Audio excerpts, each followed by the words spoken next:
Tapi ini pada 3 hari sahaja. Mati 70,000 orang. Lebih banyak daripada semua yang mati di Gaza dalam perang yang akhir ini. Telah mati ramai para sahabat dengan ta'un itu.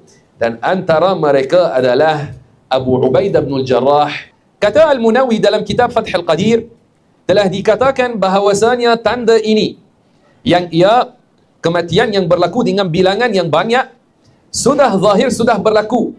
Dan itu zahir pada Ta'un Amwas. Ta'un Amwas itu antara tanda kiamat. Kata Al-Munawi, ini telah berlaku pada zaman khilafah, pemerintahan Sayyidina Umar bin Al-Khattab. Maka telah mati dengan ta'un itu 70,000 orang dalam tempoh 3 hari. 70,000 orang pada tempoh 3 hari. Subhanallahil azim. Di Gaza, perang yang berlaku, mati padanya dikatakan 50,000 orang sampai sekarang.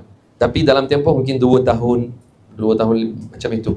Tapi ini pada 3 hari sahaja, mati 70,000 orang. Lebih banyak daripada semua yang mati di Gaza dalam perang yang akhir ini. Telah mati ramai para sahabat dengan ta'un itu. Dan antara mereka adalah Abu Ubaidah bin Al-Jarrah, yang ketika itu dia pemerintah bagi Asy-Syam. Ini antara tanda-tanda kiamat.